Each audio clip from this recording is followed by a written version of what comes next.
Hi there everybody, this is David, and welcome to 5 things that I wish that I knew before I started up Dragon Quest III, like a beginner's guide, basically, to the game. This is one of my favorite games of all time. I got it back when I was in 4th grade, and I've played it through a million different times on the NES, on the SNES, the Game Boy Color, the Switch, mobile, there's all sorts of different versions, and I've played through them all. And here, in anticipation of the HD 2D remake, I want to share with you all about the game and just some great hints and tips to get y'all started. And I do think that is worth a sub, as I try my best to get 100,000 subscribers by the end of this year. And with your help and your like and your sub, I think that I can get there. So thank you so much for that. And now let's go ahead and get started going through all these great beginners hints and tips.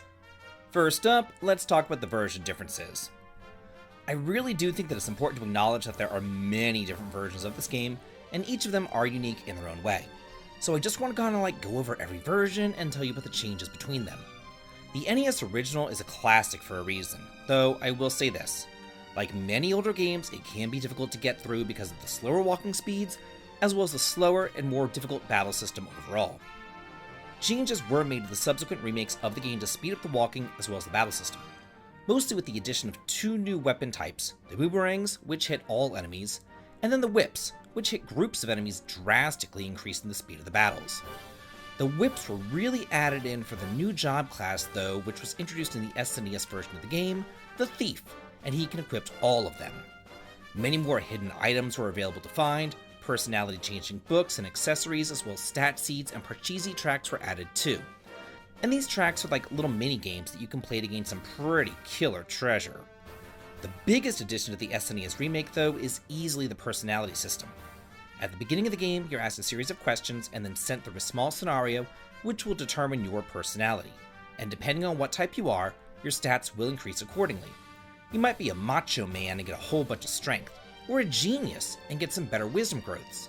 Though do keep in mind that some personalities are locked by gender, including the best personality, sexy, which is of course female only. Books have been added that you can read to change your personality, as well as accessories that can be equipped to change them as well. Not only that, but a tiny medal system was introduced where you can trade in all these medals for all sorts of great little rewards. The Game Boy Color version is based off the SNES version and includes everything there, but they also added in monster medals, which have a random chance of dropping after each battle. And these medals come in either bronze, silver, or gold, and while gathering all of them can be quite tedious, if you do, you will get access to 2 bonus dungeons at the end of the game, as well as some super powerful bosses that you can fight. And as of the publishing of this video though, the monster medals, as well as those bonus dungeons, are exclusive only to the Game Boy Color version of the game. As far as the mobile and the Switch versions of the game are concerned, they're pretty much just like carbon copies of one another, but the Parcheesi tracks were cut out. But the rewards for them still do exist, they were just kind of moved elsewhere. There's also some different quality of life improvements, such as the return spell being only 1 MP instead of 8, and the ability to autosave, as well as being able to see hidden items more easily, and instead of using the warrior names for the spells, they use the quest names for the spells, if you know what I mean. As far as I'm concerned though, you can really start with whichever version that you would like, though my personal favorite just happens to be the SNES version because I just think it's the prettiest. Number 2. Job classes do what? Now, let's talk about all these different job classes so you can formulate your perfect party. Your hero is mandatory, and he's the jack of all trades, master of none, being a warrior with the ability to cast both black and white magic in addition to his own unique magical spells. The soldier or warrior is essentially your tank, able to equip tons of different weapons and armors, and he has great HP growth. I personally would stick him in the front row, and then use him to tank all the enemy's blows. Almost the opposite of the soldier is the fighter, and he's your martial artist, with not a lot in the whole equipment selection, but the great thing about him is that he's super quick, and he has the special ability to pull off more critical hits than any other job class. The merchant is like a poor man's soldier, though in the remakes he was buffed, and now he's able to equip some boomerangs and whips, and in addition to all this, he can find extra money after battle, and he has the ability to appraise items as well as dig into the ground to find them. The Pilgrim is essentially your white mage, while the Wizard is your black mage. In addition to the healing spells that the Pilgrim has, they also have access to wind-based Infernos magic and the defense-lowering Sap spell. while the wizard instead has access to all sorts of teleportation magic, as well as attack and defense buffing spells. Rounding out the base class, there's the Goof Off, who pretty much does exactly what you think he does, he just goofs off during battle. But once you do hit level 20, he'll be able to transform into a Sage, the ultimate job class, with access to both Wizard and Pilgrim spells. And then there's the final job class, who was only added in the SNES version, but kept in all the subsequent editions, and that's the Thief. And he's a quick fighter who uses whips, and he has the ability to randomly steal an item after battle. Not only that, he can smell for treasures and even tiptoe to keep monsters at bay. Number 3. Let's talk about the class change. Now that we've spoken about all the different job classes, it's time to talk about this class change.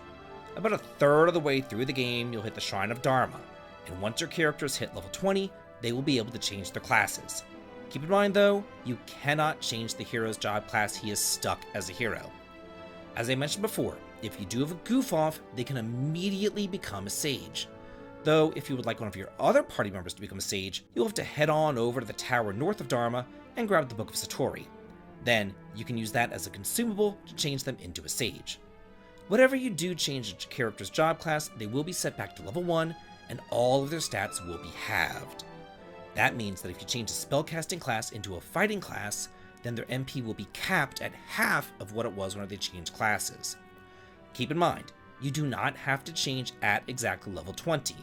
In fact, it might be a good idea to wait until at least level 21 to change your wizard so that he gains the By-Kill spell, which doubles attack power, and the pilgrim to wait until level 24 so that they gain Vivify, which has a 50% chance of reviving a character. Another little hint, don't change a casting class into another casting class. For example, I wouldn't change a pilgrim into a sage. The reason for this is that those pilgrim spells that you already learned, they just become redundant. And so if I began with a wizard and a pilgrim, I would probably change those two into like fighters, soldiers, or thieves. Then you'll take your fighting classes and change that one into a sage. That way, at the end of the day, all of your characters will have access to magical spells after that class change. Number 4, let's discuss weaponry. Not all weapons are created equally. Many weapons have special abilities that can cast spells whenever you use them in battle, and you can always appraise those items to see exactly what they do. But I want to get into some specifics now. Whips and boomerangs will probably be like the first different weapons that you come across, and boomerangs will deal damage to all enemies on the screen, hitting the enemy on the left for 100% damage, and then subsequently going down for less and less damage as it continually hits. The whips will do the same thing, but only for groups, not for all the enemies. But also, keep in mind that both whips and boomerangs cannot deal critical hits, so don't use them against metal-type monsters. Later on, you might run into the Staff of Force, and this gives a huge boost in attack power to your mages, so you might think that it's worth buying, but don't! Every single time that you attack with it, you'll consume 3 MP. It is a complete waste. It's garbage. The last one that I want to talk about is the Poison Needle that's found in Kazav. This is a great weapon for your mages, because it's guaranteed to always deal 1 damage, it does not miss. But it also has a 1/8 chance of immediately killing your opponent, so it's great to have against those metal monsters. And finally, number 5, I got the ship. What do I do now? Once you get the ship, the world is pretty much an oyster, but it's also kind of like a little bastard move, because one of the first places that you're going to see before you get your ship that you can't have access to is the island of Japan. And you'll see this island, like, right whenever you do your class changing and stuff. So once you do get the ship, you might think, oh, I need to head on over there and check it out. Do not do this, though, because it harbors one of the strongest bosses in the game. Instead, go out and explore the new world, with your first stop being the Tower of Arp, located on the western coast of the American continent. This is a great place to level up your newly changed class characters, as well as grabbing the Echoing Flute, which you can use as an item to locate the 6 orbs. After that, I would sail down the American coast down to South America, and at the tip there, head on in to the Pirates' Hideaway and grab another orb hidden away there. Then, turn on up and sail up the Mississippi River into the Sioux Village to grab the Staff of Thunder. Another fantastic item for your mages to use when there's nothing else to do. Either way though, just go off and explore the vast world and have fun doing it, because if there's one thing that this game has in spades, it is the fun factor. So that's it for my 5 hints and tips that I would definitely recommend doing before playing Dragon Quest III. I do hope that this video helped you out and gave you some insight into the mechanics behind this classic gem. But now, I want to ask you, what hints and tips would you give to new players? Let me know in the comments. And now, here's another video that I think that you'll really enjoy, going over all of Dragon Quest III's job classes. So be sure to check that out, and as always, have a good day.